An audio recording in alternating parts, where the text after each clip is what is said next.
श्री शिवाय नमस्तु भयम। दोस्तों, जैसा कि आप सभी लोग जानते हैं कि 23 दिसंबर 2025 यानी मंगलवार को पड़ रही है पौष मास की शुक्ल पक्ष तृतीया तिथि। और दोस्तों, यह वह तिथि है जो पौष मास में पड़ने वाली सबसे बड़ी तिथि है, क्योंकि ये मंगलवार के दिन पड़ रही है और इसका बहुत ही बड़ा और विशेष महत्व होता है। पूज्य गुरु जी ने कहा है कि अगर कभी भी मौका लग जाए और पौष महीने की तृतीया तिथि मंगलवार को पड़ जाए तो आप लोगों को एक छुटकी काला तिल वाला उपाय तो अवश्य ही करना चाहिए। इन दोनों का संयोग बहुत ही कम आता है। इसी के साथ में गुरुजी ने अपनी शिव पुराण कथा में बताया है कि इस दिन आपको एक छुटकी काला तिल वाला उपाय तो आपको अवश्य ही करना चाहिए, क्योंकि ऐसा दिन पूरे साल में सिर्फ एक ही बार आता है। और दोस्तों, आप सभी लोग जानते हो कि मंगलवार तृतीया तिथि का अगर सबसे बड़ा कोई उपाय है तो वह एक छुटकी काला तिल वाला उपाय है। तो दोस्तों, मंगलवार तृतीया तिथि के दिन आप लोगों को इस एक छुटकी काला तिल वाला उपाय को जरूर करना है। बहुत सारे लोग होंगे जिन लोगों ने इस उपाय को ना किया हो, मतलब पूरा साल निकल गया, उन्होंने किसी भी दिन इस छुटकी काला तिल वाला उपाय को ना किया हो।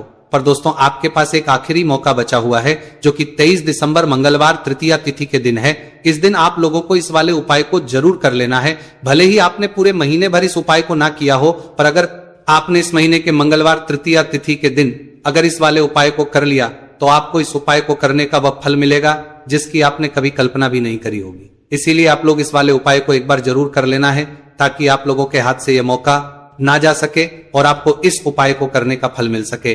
दोस्तों, यह उपाय पंडित जी ने अपनी अभी की ही श्री शिव महापुराण की कथा में बताया है। उपाय को आज हम आपको बहुत अच्छे से समझाने वाले हैं। इस वीडियो को देखने के बाद इस उपाय को समझने के लिए आपको कोई और वीडियो को देखने की जरूरत नहीं पड़ेगी।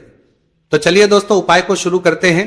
देखिए, यह इस पौष महीने के मंगलवार तृतीया तिथि के दिन यह इतना खास होता है, इतना महत्वपूर्ण होता है, देखा गया है कभी कभी बड़े बड़े पूजा पाठ अनुष्ठान से जो मनोकामना पूर्ण नहीं होते, वह पौष महीने की मंगलवार तृतीया तिथि के दिन एक छोटे से उपाय करने से ही आपकी मनोकामना पूर्ण हो है। और बहुत सारे लोगों ने इस उपाय को किया भी है और उनको इस उपाय को करने का फल भी जरूर मिला है। अगर आप लोग भी इस उपाय को करना चाहते हैं तो आप इस उपाय को पहले अच्छे से समझ लेना, सुन लेना, उसके बाद करना, आपको इस उपाय का फल जरूर मिलेगा। और इस उपाय को कर लेने से आपके घर में चाहे किसी भी प्रकार की दुहक और समस्या क्यों ना चल रही हो, आपको उसका कारण भी नहीं पता है कि भाई यह समस्या किस कारण से चल रही, उसका कुछ भी कारण हो सकता है, जैसे पितृदोष हो सकता है या किसी भी तरह का मंगल दोष भी हो सकता है। तो इस दिन आप लोगों को यह वाला उपाय कर लेना है। यह एक ऐसा उपाय है जिस उपाय को अगर किसी विशेष दिन पर किया जाए तो भाई उस विशेष दिन का जो है वह तो हमें मिलता ही मिलता है, पर हमने उस दिन पर इस उपाय को किया है तो हमें उससे भी बड़ा फल मिलता है, और फल बहुत जल्दी मिलता है, क्योंकि आप इस उपाय को बहुत ही बड़े और विशेष दिन पर रहे हो। तो चलिए अब उपाय के बारे में बात करते हैं, लेकिन उससे पहले आप लोगों को यह जानना आवश्यक है कि आखिर यह उपाय किस समय करना है, किसको करना है और कैसे करना है। तो चलिए हम आगे आपको वीडियो में एक एक करके बता देते हैं। लेकिन उससे पहले अगर आप लोग हमारे चैनल पर पहली बार आए हैं या फिर मेरी आवाज आज पहली बार सुन रहे हैं तो हमारे चैनल को सब्सक्राइब जरूर कर लेना और इस वीडियो को लाइक करके कमेंट बॉक्स में श्री शिवाय नमस्तु भयम ओम नमः शिवाय जरूर टाइप कर देना। तो दोस्तों, इस एक छुटकी काला तिल वाला उपाय को हमें इस मंगलवार तृतीया तिथि के दिन कैसे करना है, किसको करना है, किस समय करना है और कहां पर करना है, ये सारे सवालों के जवाब आपको इस वीडियो में मिल जाएंगे। और जो ये वीडियो देखेगा भाई, उसको एक छुटकी काला तिल वाला उपाय जरूर करना चाहिए, क्योंकि इस दिन काला तिल का भी बहुत ही बड़ा और विशेष महत्व होता है। और बात आ जाए एक छुटकी काला तिल वाला उपाय की, तो यह सोने पे सुहागा वाली बात हो जाती है और यह एक बहुत ही बड़ा उपाय हो जाता है इस मंगलवार तृतीया तिथि का। तो अब दोस्तों, इस एक छुटकी काला तिल वाला उपाय को आखिर करना किसको है, सबसे पहले हम लोग वो बात जान लेते हैं। तो देखो, घर की जो बड़ी माताएं बहनें होती हैं, उन माताओं बहनों में से कोई भी एक बड़ी माता बहन इस वाले उपाय को कर सकती है। और दोस्तों, अगर आप तो अपने घर में से सभी सदस्यों को भी इस उपाय को करवा सकते हैं। अगर किसी व्यक्ति की खुद की कोई मनोकामना है, खुद की कोई दुख और परेशानी है जो कि वो अपने लिए ही करना चाहता है इस वाले उपाय को, तो वो खुद अपने लिए भी कर सकता है। बाकी अगर कोई घर में से ऐसा है जो कि अपने पूरे घर परिवार की सुख और शांति के लिए ये वाला उपाय करना चाहता है, तो भाई वो भी कर सकता है, उसमें भी कोई दिक्कत वाली बात नहीं है। कहने का मतलब है कि इस उपाय को हर एक सदस्य भी कर सकता है और पूरे घर परिवार के सदस्य के लिए घर की बड़ी माताओं बहनों में से कोई एक माता बहन भी कर सकती है। माताएं बहनें अगर घर में उपस्थित ना हो या वह यह वाला उपाय ना कर पा रही हो तो फिर घर का कोई बड़ा सदस्य भी इस एक छुटकी काला तिल वाला उपाय को कर सकता है, चाहे फिर वह पुरुष ही क्यों ना हो, उसमें कोई भी दिक्कत वाली बात नहीं है। उसके बाद में दोस्तों जो अगला प्रश्न निकल आता है वो ये आता है इस उपाय को लेकर कि आखिर इस उपाय को हमें किस समय करना है, सुबह के समय करना है कि शाम के समय करना है। तो देखो इस वाले उपाय को आप लोग सुबह के समय भी कर सकते हो और शाम के समय प्रदोष काल में भी करता सकते हो। अब अगर आप पूछो कि भाई सबसे उत्तम समय कौन सा रहेगा इस एक छुटकी काला तिल वाला उपाय को करने का, तो हम आपसे बस यही कहेंगे कि इस उपाय को आप सुबह के समय करेंगे तो ज्यादा बेहतर होगा। बाकी अगर प्रदोष काल शाम के समय भी करेंगे तो भी अच्छा होगा, उसमें कोई भी दिक्कत वाली बात नहीं है। तो अब दोस्तों जो अगली सबसे बड़ी और महत्वपूर्ण बात आती है वो ये आती है कि सुबह अगर हम उपाय को करेंगे तो हमें कितने बजे से लेकर कितने बजे तक के बीच में करना है, और शाम के समय प्रदोष काल में करेंगे तो हमें कितने बजे से लेकर कितने बजे के बीच में करना है। तो देखो सुबह जितनी जल्दी हो सके आप उपाय को करने की कोशिश करना कि अगर किसी कारणवश लेट भी हो जाओ, थोड़ी देर भी हो जाए तो 10 या 11 बजे तक भी आप उपाय कर लेना, पर 12 बजे से ज्यादा देरी ना हो, ठीक है, इस बात का ध्यान रखना।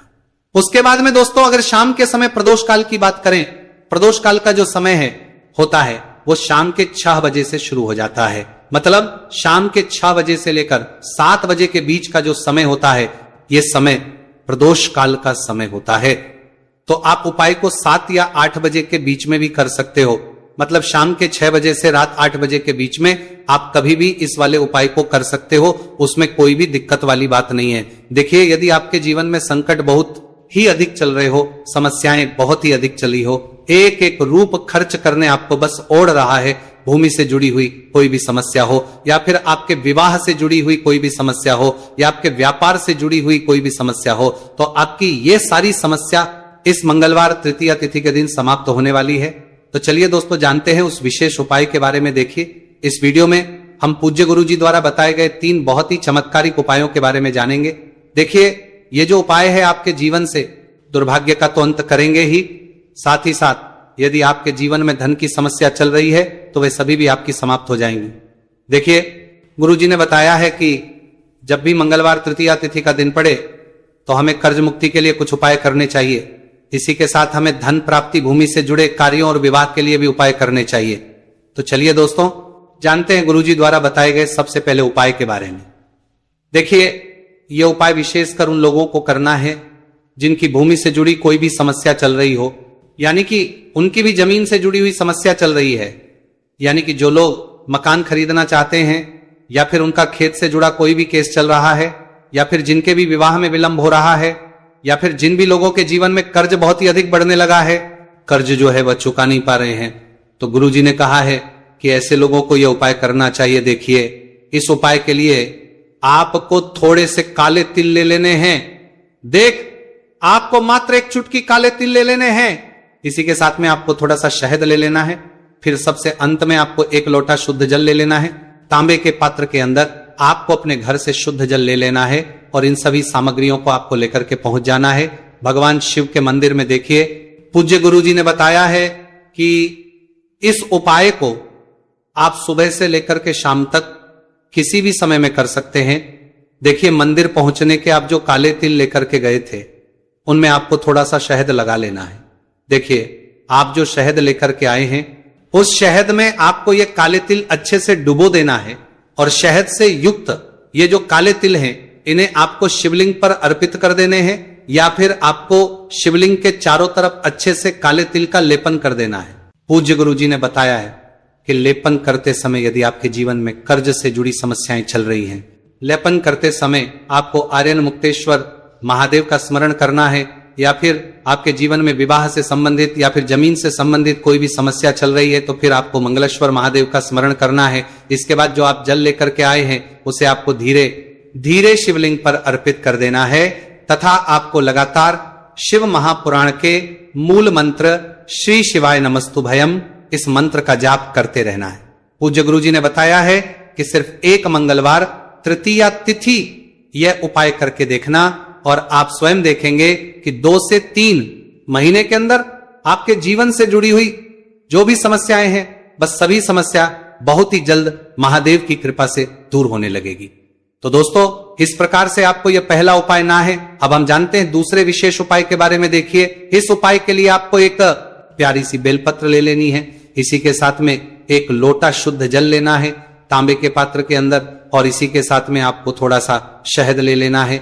देखिए, मंगलवार का दिन है और मंगलवार तृतीया तिथि के दिन यदि हम शहद का उपाय करते हैं तो इससे महादेव हमसे बहुत ही अधिक प्रसन्न होकर के हमारी मनोकामना को परिपूर्ण करते हैं। देखिए दोस्तों, यदि आपको बेलपत्र नहीं मिल पाती है तो आप भगवान शिव के शिवलिंग पर जो बेलपत्र छड़ी हुई होती है उसे शुद्ध जल से धो करके उसका उपयोग कर सकते हैं। तो इन सभी सामग्रियों को आपको भगवान शिव के मंदिर में लेकर के पहुंच जाना है। गुरुजी ने कहा है कि इस उपाय को भी आप सुबह से लेकर के शाम तक किसी भी समय में कर सकते हैं। देखिए, मंदिर पहुंचने के बाद आपके पास जो एक बेलपत्र है और बेलपत्र की जो सबसे बड़ी वाली पत्ती होती है और उसकी जो चिकनी साइड होती है उस पर आपको अच्छे से शहद का लेपन कर देना है। यानी कि बेलपत्र की बड़ी वाली पत्ती पर, पूरी ही पत्ती पर अच्छे से शहद लगा देना है। अब देखिए, ये जो बेलपत्र है इसे आपको अपने सीधे हाथ की हथेली पर रखना है और आपके जो भी कार्य अटक रहे हैं, देखिए बहुत से लोग ऐसे होते हैं जो अपने नौकरी को प्राप्त करने के लिए सालों से तैयारी करते हैं लेकिन उनको नौकरी नहीं प्राप्त हो पाती है। बहुत से ऐसे लोग होते हैं जो बहुत ही मेहनत करते हैं, धन भक्ति के लिए बहुत अधिक प्रयास करते हैं लेकिन फिर भी उनको धन प्राप्त नहीं हो पाता है।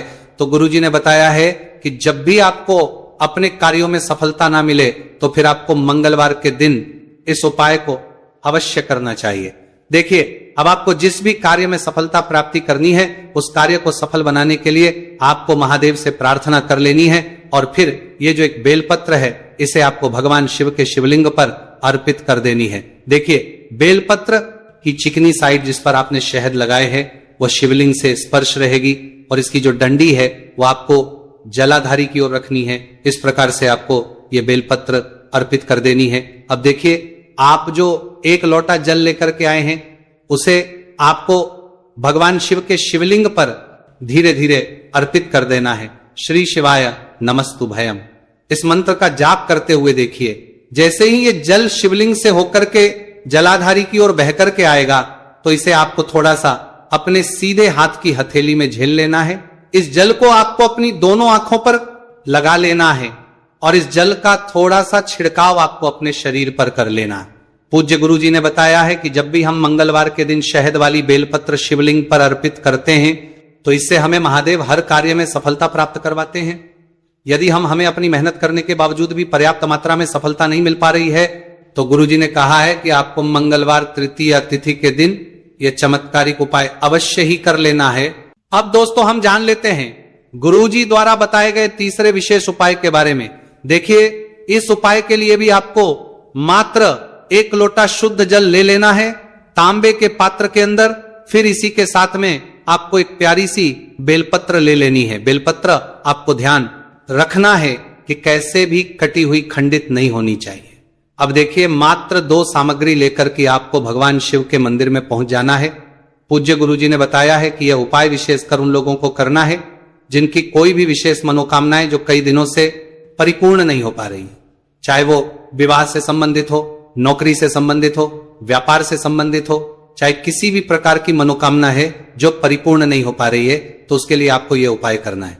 देखिए, इस उपाय को भी आप सुबह से की शाम तक किसी भी समय में कर सकते हैं। देखिए, मंदिर पहुंचने के बाद सबसे पहले तो आप बेलपत्र लेकर के आए हैं, उसे आपको अपने सीधे हाथ की हथेली पर रखना है और आपको महादेव से प्रार्थना करनी है कि हे मेरे महादेव, मेरी ये जो मनोकामनाएं बहुत दिनों से अधूरी है, मैंने कई प्रकार के उपाय कर लिए हैं, कई प्रकार के व्रत कर लिए हैं, लेकिन अभी तक मेरी मनोकामना परिपूर्ण नहीं हो पाई है।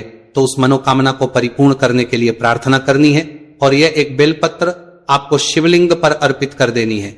देखिए, बेलपत्र की जो चिकनी साइड है वो शिवलिंग से स्पर्श रहेगी और इसकी जो है वो आपको जलाधारी की ओर रखनी है। इस प्रकार से आपको ये बेलपत्र अर्पित कर देनी है। इसी प्रकार से आपको ये बेलपत्र अर्पित करनी है। अब देखिए, आप जो एक लोटा शुद्ध जल लेकर के आए हैं इसे आपको धीरे धीरे शिवलिंग पर अर्पित कर देना है। इस मंत्र का जाप करते हुए देखिए, जल अर्पित करते हुए आपको कम से कम 11 बार श्री शिवाय नमस्तु भयम या फिर ओम नमः शिवाय इस मंत्र का जाप कर लेना है। पूज्य गुरु जी ने बताया है कि जो भी व्यक्ति 23 दिसंबर मंगलवार तृतीया तिथि के दिन शिवलिंग के सामने इस उपाय को करता है तो उसकी जो भी मनोकामना है वह महादेव की कृपा से निश्चित ही परिपूर्ण हो जाती है। तो दोस्तों, ये थे पूज्य गुरु जी द्वारा बताए गए कुछ बहुत ही खास उपाय। अगर आपको जानकारी अच्छी लगी हो तो वीडियो लाइक करिएगा। मिलते हैं फिर एक नए वीडियो के साथ। श्री शिवाय, नमस्तु भयम।